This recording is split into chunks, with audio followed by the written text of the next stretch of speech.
So last weekend, I was at the new home community and met with a young couple. They were just thinking of buying their first home, but they were kind of like on the fence. They didn't know if they wanted to go through all their information with me, share their information with me. They didn't want to go through the pre-qualification. And we kind of chatted a little bit, and I explained to them, when I decided to buy my first house, I really didn't know what the process was. And we can all go online and look things up, but that's not my style. So I went into a mortgage office that was local. There's a loan officer in there.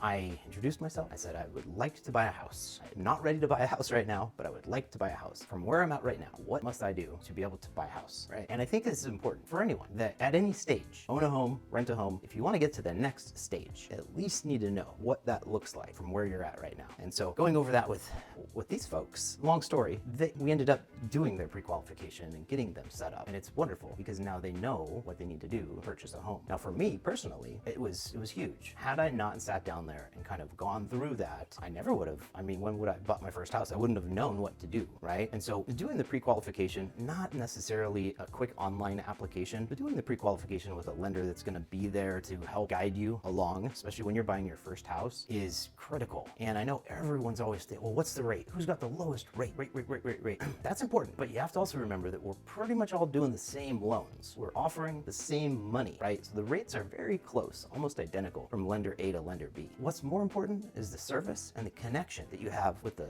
loan officer, with the lender, and their accessibility, right? So can you get a hold of them with a question? Do they text or not? Do they reply back to you when you reach out to them? These are important things. I mean, I'd like to say that I'm pretty easy to get a hold of, and I'm at the developments on the weekends, so anyone can pretty much always track me down. But like anyone else, we also need our personal time too, right? So I'm not available all the time, but I could only imagine if you're buying your first home and you did your pre-qualification online with a quicken type of a deal, and you're dealing with someone at a call center, or they kind of transfer you to the next person and so on and so forth, that would be super hard if you're trying to buy your first home and trying to kind of like plan everything out. So, in preparing for the purchase of your first home or your next home, take time to decide who you're going to work with. Make sure they're a good fit for you because you're in this with them. It's going to be like a team effort. So if nothing else, I would say that's probably the key takeaway.